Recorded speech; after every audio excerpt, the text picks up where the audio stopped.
किसान भाई हो, तरबूज की फसल लगाना चाहते हो तो आइए आज का वीडियो आपके लिए है।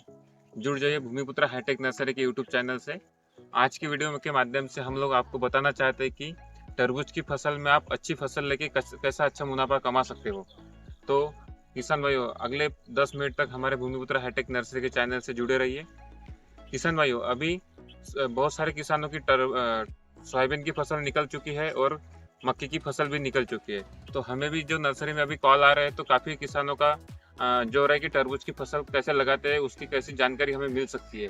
तो ये आज के वीडियो के माध्यम से हम सभी किसानों को जागरूक करना चाहते हैं कि तरबूज की फसल में क्या क्या सावधानी लेनी चाहिए, कैसे लगाना चाहिए, कितने दिन की फसल होती है और बेसल डोज क्या डालना चाहिए और कैसा उसका मैनेजमेंट पूरा करना चाहिए। तो किसान भाई हम शुरुआत करते हैं कि तरबूज की फसल कब लगाना चाहिए। तो बहुत सारे किसानों का सवाल होता है कि हमें रमजान में चाहिए, बहुत सारे किसानों का सवाल होता है कि हमें रमजान के बाद चाहिए, पहले चाहिए।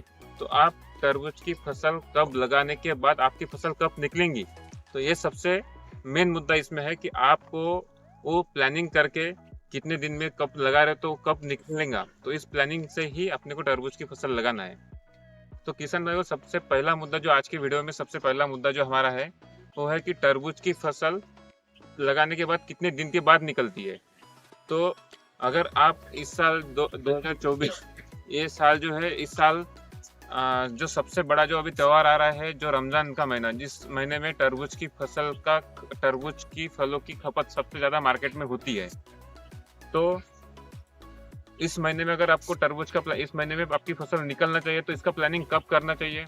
तो देखिए, इसमें दो मुद्दे हैं। अगर आप सीड लगाते हो या फिर आप नर्सरी से पौधा खरीद के लगाते हो, तो इस दोनों में फसल निकलने का जो अंतर होता है वो अलग अलग होता है।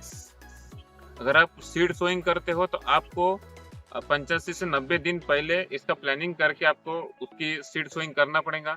और अगर आप नर्सरी खरीद के लगाते हो तो आपको 70 से 75 दिन पहले वो प्लानिंग करके उसका सोइंग करना पड़ेगा, तो आपकी फसल उस प्लानिंग के हिसाब से उस महीने में आ सकती है। तो हम लोग अभी जो नर्सरी में इंक्वायरी आ रही है, रिक्वायरमेंट आ रही है, तो हम हमारे किसान भाइयों को बताना चाहते हैं, दोस्तों को बताना चाहते हैं कि बहुत सारे किसानों का जो टारगेट होता है वो रमजान महीना पकड़ के होता है। तो हम ऐसे किसानों को बताना चाहते हैं कि आप रमजान महीना का टारगेट, अगर आपके पास अगर आप 2 एकड़ या 4 एकड़ या 5-6 एकड़ अगर लगाते हो तो आप वन टाइम मत लगाइए, इसको 3 हिस्सों में डिवाइड करके लगाइए। तो आप जो लगा रहे हो पहला प्लॉट तो रमजान के पहले निकलेगा, इस हिसाब से लगाइए। जो सेकंड प्लॉट लगा रहे हो तो रमजान में निकलेगा, इस हिसाब से लगाइए। और जो तीसरा टप्पा लगा रहे हो तो उसके बाद निकलेगा, उस हिसाब से लगाइए। अगर आप जो अभी काफ़ी किसानों का जो अर्ली में प्लानिंग करने का जो सोच रहे हैं, तो ऐसे किसान आप नवंबर और 15 दिसंबर तक प्लानिंग कर सकते हैं। अगर आप जो किसान ठंडी में अपने प्लॉट का अगर मैनेजमेंट सही ढंग से या सही तरीके से अगर कर सकते हैं, तो मैं कैसे किसान भाइयों को बताना चाहता हूँ कि आप 15 नवंबर से लेके तो 15 दिसंबर तक उसका प्लानिंग कीजिए। आपकी जो फसल है, अगर आप नर्सरी खरीद के नर्सरी लगाते हो तो वो फसल आपकी 70 से 75 दिन में आपकी फसल हार्वेस्टिंग के लिए आएंगी। और ऐसे मौसम में बहुत कम किसान लोग तरबूज की खेती करते हैं, तो ऐसे मौसम में आपका तरबूज के प्लॉट को बहुत अच्छे से रेट मिल सकते हैं और आप अच्छे से उसमें मुनाफा भी कमा सकते हो।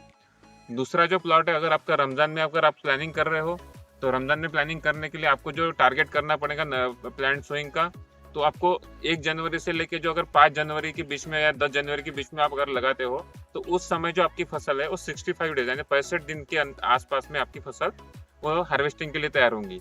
तो अगर आप 1 से 10 जनवरी के बीच में अगर आप अपनी तरबूज की फसल लगाते हो तो आपका जो तरबूज का जो प्लॉट है तो वो आपका रमजान के महीने में यानी 15 मार्च के आसपास वो हार्वेस्टिंग के लिए आएंगे, यानी 65 डेज के आसपास आपका हार्वेस्टिंग के लिए आएगा।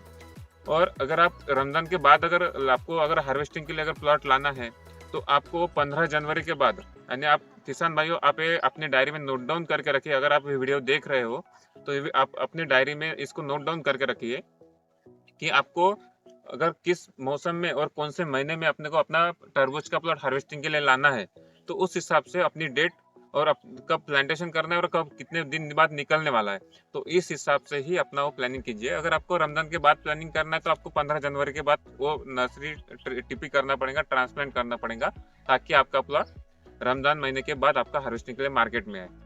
और हो सकता है कि बहुत साल से हम स्टडी कर रहे हैं, मार्केट का अभ्यास कर रहे हैं, कि बहुत सारे किसान भाई रमज़ान महीने को टारगेट करके ही प्लॉट लगाते हैं और उस समय में बहुत रेट मार्केट में गिर जाते हैं। तो इस विषय का भी आप ध्यान रखिए और उस हिसाब से प्लानिंग करके आप सोइंग कीजिए। ये जो पहला मुद्दा अपना जो हो गया है, जो मार्केट से लेकर अपन ने इसको अभी स्टडी किया।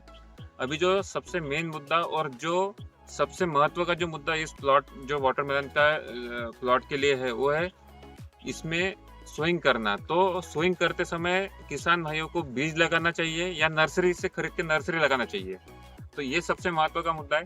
तो आप बहुत सारे किसान भाई सोचते हैं कि भाई नर्सरी में आपका पैसा ज़्यादा जाता है, तो उसमें आपका पैसा सीड लगाएंगे तो पैसा सेविंग होता है। तो ऐसा नहीं है किसान भाइयों। आप अगर आपको नर्सरी से अगर पौधा खरीद महंगा पड़ता है तो आप घर पे भी इसका वाटरमेलन नर्सरी तैयार कर सकते हैं। तो आप मैं इसके आगे की इसमें बताऊंगा आपको कैसे तैयार करते हैं। अभी इसमें जानते हैं कि अगर सीड लगाते हैं तो इसमें आपका क्या क्या ड्रॉबैक है, क्या क्या नुकसान हो सकता है। अगर आप अपने खेत में अगर सीड लगाते हो तो सीड लगाने के बाद इसमें जो ड्रॉबैक है, क्या समस्या आती है, उसको उसके बारे में आज अभी हम जानेंगे। तो जब आप सीड सोइंग करते हो तो उसमें क्या होता है कि बहुत सारा सीड लेबर के हाथों से नीचे ऊपर गिरता है। तो उसके बाद जब वो जर्मिनेट होता है तो उस समय उसको अपने खेत में चूहे होते हैं या फिर जो भी पंखेरे होते हैं, और जब सीड सोइंग होता है तो उसको सीड को अपने जो पंछी होते हैं या फिर कीड़े होते हैं जमीन के अंदर, वो खाने की कोशिश करते हैं। तो ऐसी समस्या आने से क्या होता है कि अपने प्लॉट में बहुत सारे ये होते हैं, खांगे पड़ते हैं।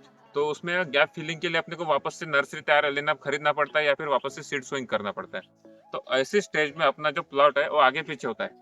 और तरबूज की फसल एक ऐसी फसल है जो बहुत कमर्शियल क्रॉप है, जो इतने कम दिनों में, जैसे 75 दिनों में आपको लाखों का अगर मुनाफा कमा के दे सकती है। तो उस हिसाब से उस प्लॉट का प्लानिंग भी वैसे ही करना पड़ेगा अपने को। अपने अगर सीड सोइंग का तो मैंने आपको ड्रॉबैक बता दिया है।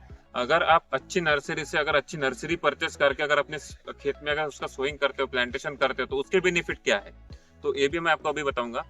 जब आप अच्छी नर्सरी से अच्छी नर्सरी पौधा खरीद के अगर आप अपने खेत में उसका अगर प्लांटेशन करते हो, तो ऐसी स्थिति में ये होता है कि आपका पूरा प्लॉट एक समान होता है, उसकी जो ग्रोथ होती है एक समान होती है, और जो प्लॉट हार्वेस्टिंग के लिए आता है वो भी एक जैसा आता है। तो आगे पीछे नहीं होता। जैसा कि मान लो अगर मैंने लास्ट इसमें बताया कि आपका अगर सीड सोइंग करते हो तो प्लॉट अगर आगे पीछे आएंगे तो कुछ फल उसमें 3 से 5 किलो 6 किलो के होंगे, कुछ फल 1 से 2 किलो के होंगे। तो ऐसे स्टेज में अगर आप उसकी साइज बनाने के लिए अगर रुकते हो तो अपना जो बड़े साइज का जो फल है वो खराब भी हो सकता है। तो इसलिए आप नर्सरी पे ध्यान दीजिए। नर्सरी 100% मैं बोलूंगा किसान भाई को, अगर आपको फायदेमंद जो अगर है तो नर्सरी ही लगाना है। ये आपका, इसको आप घर पे तैयार कर सकते हो या फिर अच्छी नर्सरी से भी खरीद सकते हो। अगर नर्सरी अगर आप खरीदते हो तो किन किन सावधानियां को ध्यान देना है, तो ये भी बहुत ध्यान देने वाली बात है। नर्सरी खरीदते समय जो नर्सरी अपन खरीद रहे हैं, कम से कम 20 से 22 दिन की नर्सरी होनी चाहिए। वो जो अपन नर्सरी खरीद रहे हैं, जो ट्रे में की नर्सरी खरीद रहे हैं, उसका जो डेप्थ है 50 mm यानी 50 mm की डेप्थ में की ट्रे में की नर्सरी होनी चाहिए। मैं किसान भाइयों, मैं आप लोगों को बताने के लिए और समझाने के लिए जो ट्रे मेरे पास अभी सैंपल के लिए मैंने लाया है, तो इस ट्रे में आपको समझ में आ जाएगा कि ये जो ट्रे है इसकी जो डेप्थ है 50 mm की यानी 50 mm की है। तरबूज के जो रूट्स है, तरबूज के नर्सरी के जो रूट्स है बहुत डेवलप होते हैं, बहुत फास्ट डेवलप होते हैं। तो इसको जो रूट डेवलप होने के लिए उतनी जगह भी चाहिए। अगर आप इसमें जो छोटे साइज की अगर ट्रे अगर पे नर्सरी अगर तैयार करते हो या फिर कोई नर्सरी से अगर खरीदते हो, तो उसमें 20 से 22 दिन में उसके जो रूट्स है वो कॉइल हो जाते हैं, जगह पे गुण जाते हैं। तो उस वजह से क्या है, जब आप अपने खेत में अगर ट्रांसप्लांट करते हो नर्सरी लेके, तो उसको डेवलप होने में काफ़ी समय लगता है, या फिर उस स्थिति में प्लांट की अपनी ग्रोथ नहीं होती है और उसमें आगे चल के विल्टिंग की समस्या आ सकती है। इसीलिए जो आप नर्सरी खरीद रहे हो, तो नर्सरी जो भी आप नर्सरी में बुकिंग करते हो या फिर घर पे भी तैयार करते हो, तो आप ध्यान रखिए कि आप जो बड़े साइज का जो ट्रे होता है, जो जिसकी गहराई होती है, तो ऐसे ही नर्सरी ट्रे में की नर्सरी खरीदे। दूसरा मुद्दा, जब किसान भाइयों, अगर आप अभी भूमिपुत्र हाईटेक नर्सरी से जब अभी आप चैनल से जुड़ गए, तो इसमें भी हम कुछ हमारे जो नर्सरी है तो उसकी जो विशेषता है, हम कैसे नर्सरी तैयार करते हैं, इसके बारे में भी आपको जानकारी देंगे। तो भूमिपुत्र हाईटेक नर्सरी में जब अभी हम तरबूज की या फिर अन्य किसी भी पौधों की जब नर्सरी तैयार करते हैं, तो इसमें जो सावधानियां लेते हैं, तो जैसा कि यहाँ पे अब मेरे पीछे भी देख रहे हो, जब हम वाटरमेलन की नर्सरी हमारे पीछे रखी हुई है, तो इसको हम जमीन से कभी कांटेक्ट नहीं होने देते। जो भी मीडिया यूज करते हैं तो पूरा स्टरलाइज होता है, इसको 6 महीने तक स्टरलाइजेशन का प्रोसेस होता है। उसके बाद में श्रीलंका या फिर यूरोपियन कंट्री से जो पिटमॉस इंपोर्ट होता है अपने इंडिया में, उसको कोकोपीट के साथ में एक परसेंटेज वाइज उसको मिक्स करके ही उसको हम वाटरमेलन का या फिर अदर प्लांट्स का नर्सरी तैयार करते हैं। दूसरी बात, जब ट्रे में हम सोइंग करते हैं, जैसे इसमें ये जो ट्रे है इसमें हम सोइंग करते हैं, तो जब एक के ऊपर एक ट्रे रखते हैं, बहुत सारी नर्सरी में जब ट्रे रखते हैं तो डायरेक्ट रखते हैं, और उससे क्या होता है कि जब थप्पी लगाते हैं तो जो नीचे का ट्रे है उसमें गड्ढे बनते हैं, नीचे का जो कोकोपीट है वो पूरा दब जाता है, उसके जर्मेशन का जो है उसमें अंतर आ सकता है, या फिर रूट्स उसमें ठीक से नहीं बनते। तो इसीलिए हमने भूमिपुत्र हाईटेक नर्सरी पे हमने जो अभी हम इसमें एक तैयार कर रहे हैं, तो इसमें जब हम इसमें सीड सोइंग करते हैं तो उसके ऊपर ये वापस सीड रख देते हैं। तो इस सीट रखने की वजह से क्या होता है, जो इसके ऊपर जो दूसरा ट्रे आएगा तो उसका कांटेक्ट नीचे के ट्रे से नहीं होगा। तो अगर ऊपर के ट्रे में अगर कुछ भी इश्यू है तो नीचे के ट्रे के कांटेक्ट में न आने की वजह से नीचे का ट्रे उसमें डैमेज नहीं होता है। तो ये सभी सावधानियां भूमिपुत्र हाईटेक नर्सरी में ली जाती है, उसके बाद ही नर्सरी तैयार होकर हम किसानों को सप्लाई करते हैं। अगर आप भूमिपुत्र हाईटेक नर्सरी का अगर पौधा देखते हैं,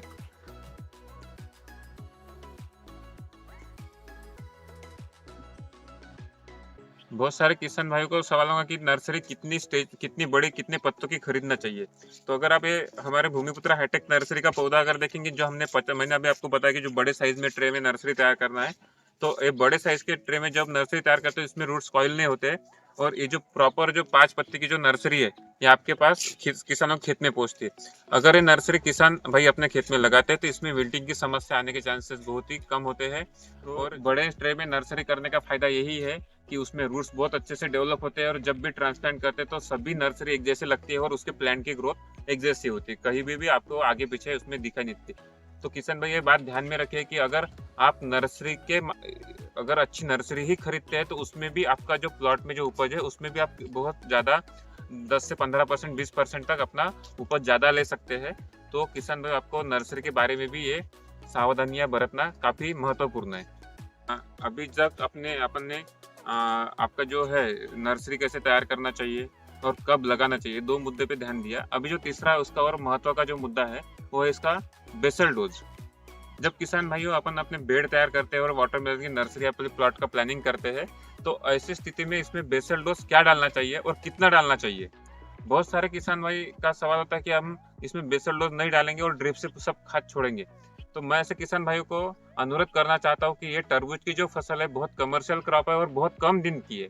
अगर आप उसके बाद अगर 10-15 दिन के बाद अगर तरबूज में अगर ड्रिप का अगर आप प्लानिंग करते हो ड्रिप से खाद छोड़ने का, तो उसमें का बहुत सारा खाद वैसे ही जमीन में पड़ा रहता है और तरबूज की फसल उसको ले नहीं पाती है, और आपके उपज में भी उसका आपको अंत में उसका असर दिखता है। तो मैं सभी किसान से अनुरोध करना चाहता हूँ कि बेसल डोज डालना बहुत ज्यादा अनिवार्य है, और बेसल डोज में क्या क्या डालना चाहिए ये भी मैं आपको अभी बताता हूँ। इसमें किसान भाई आपके 2 ऑप्शन है। अगर आपके पास अगर डीएपी की उपलब्धता आपके मार्केट में है तो आप डीएपी की बोई भी खरीद सकते हैं। कितनी खरीदनी है? अगर आप डीएपी खरीदते हो तो आपको 1 एकड़ के लिए 150 केजी यानी 3 बैग डीएपी की 3 बैग आपको डीएपी खरीदना है। उसके साथ में 50 केजी एमओपी यानी म्यूरेट ऑफ पोटैश वो भी खरीदना है।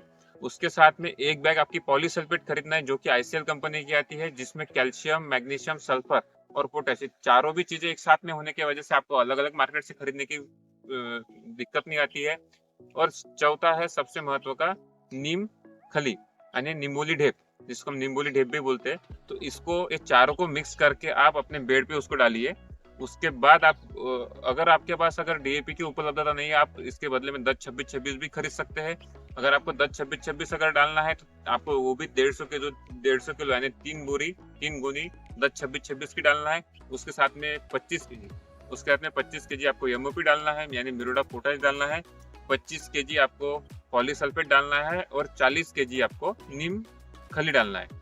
तो ये सबका मिश्रण करके आपको आपके बेड में डाल के उसके बाद उस पर नली बिछा के आप मल्चिंग डाल के तो उसको आप बेड तैयार कीजिए। और जो बहुत सारे किसानों का ये भी सवाल होता है कि ये तो सब हमने कर लिया है लेकिन लगाना कितने बाय कितने पे, ये भी बहुत महत्व का विषय है। अगर वाटरमेलन की फसल अगर आप लगाते हो तो आपकी जमीन अगर हल्की या भारी है तो इसमें आप 2 अंतर पे इसको आप लगा सकते हैं। एक पहला अंतर है, आपका अगर ड्रिप 5 फीट पे अगर है तो आप 5 बाय 1.25 पे भी लगा सकते हैं, और आपका ड्रिप का अंतर अगर 4.5 फीट का है तो आप 4.5 बाय 1.5 पे भी इसको लगा सकते हैं। तो ये दोनों भी अंतर में बहुत अगर लगाते हो तो प्लांट पॉपुलेशन में बहुत ज़्यादा अंतर नहीं पड़ता है। आपकी पर एकड़ की जो प्लांट पॉपुलेशन है लगभग वो 7,000 प्लांट के आसपास जाएंगी।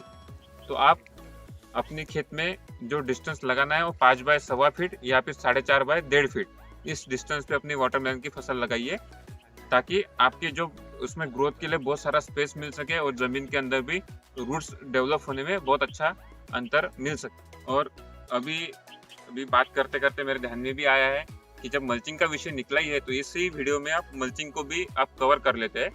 तो बहुत सारे किसानों का जब हमारे नर्सरी में विजिट करने आते हैं या फिर हमारे को कॉल आते हैं, फिर हमारे उनसे उनका हमारे हमसे सवाल होता है कि तरबूज की फसल सिर्फ 60 65 70 दिन की फसल है, तो बहुत ज़्यादा महंगा मल्चिंग यूज़ करके क्या फ़ायदा? तो मल्चिंग कौन सा यूज़ करना चाहिए? तो मैं ऐसे किसान भाइयों का सवाल इस वीडियो के माध्यम से देना चाहता हूँ। अगर आपको मल्चिंग अगर यूज़ करना है तो बहुत ज़्यादा लो क्वालिटी का मल्चिंग यूज़ ना कीजिए। उसका कारण ये है कि जब अपन तरबूज की फसल लगा रहे हैं तो उस समय ठंडी का मौसम रहता है, और बहुत बार क्या होता है जब ठंडी बहुत ज़्यादा बढ़ जाती है, जब ज़मीन का टेम्परेचर भी बहुत ज़्यादा डाउन हो जाता है, और ज़्यादा टेम्परेचर डाउन होने की वजह से तरबूज की फसल जो है ज़मीन से खाद उठाना बंद कर देती है। तो ऐसी स्थिति में आप देखिए कि प्लांट की ग्रोथ नहीं होती है। तो अगर आप अच्छी क्वालिटी का मल्चिंग अगर खरीदते हो, आप 21 माइक्रोन ही खरीदो, लेकिन अच्छी क्वालिटी का खरीदो। अच्छी क्वालिटी का अगर मल्चिंग खरीदते हो तो उसमें जो ज़मीन का जो मल्चिंग के अंदर का जो टेम्परेचर है, यानी ज़मीन और मल्चिंग के अंदर का जो टेम्परेचर है वो मेंटेन रहता है। और अगर तरबूज की फसल अगर न्यूट्रिएंट्स अपटेकिंग करती है तो वो आपको 12 डिग्री के ऊपर अगर टेम्परेचर रहेगा ताकि तभी वो अच्छे से न्यूट्रिशन अपटेकिंग की उसकी प्रोसेस बहुत अच्छे से होती है। इसीलिए किसान भाइयों, आप अगर मल्चिंग खरीदते हो या फिर अपने खेत में मल्चिंग डालते हो तो उसमें आप थोड़ा-सा पैसों का बजट अपना बढ़ा के 21 माइक्रोन का ही डालिए, लेकिन अच्छे क्वालिटी का डालिए ताकि अपने ज़मीन का टेम्परेचर मेंटेन रहे और अपनी फसल भी अच्छे से आए। किसान भाइयों, ये वीडियो काफ़ी लंबा होने वाला है, इसीलिए इस वीडियो को हम इसी स्टेज पे या फिर यहीं पे विराम देते हैं। अगला वीडियो जो हम लाने वाले हैं आपके लिए तरबूज का, वो किसान के प्लॉट में से लेके आएँगे कि तरबूज की फसल पौधा लगाने के बाद उसको ड्रिंचिंग क्या करना है, कौन से स्प्रे करना है और लगाना कैसे है, उसको खाद कैसे देना है। तो ये सभी चीज़ें हम अगली वीडियो में कवर करेंगे। आशा करता हूँ सभी किसान भाइयों का जो सवाल होते हैं उनको इस वीडियो के माध्यम से उनका जवाब उनको मिल गया होगा। और मैं सभी किसान भाइयों से अनुरोध करता हूँ कि आप ऐसे ही भूमिपुत्र हाईटेक नर्सरी को प्यार दीजिए और भूमिपुत्र हाईटेक नर्सरी के यूट्यूब चैनल को सब्सक्राइब कीजिए, शेयर कीजिए, सब्सक्राइब कीजिए। धन्यवाद।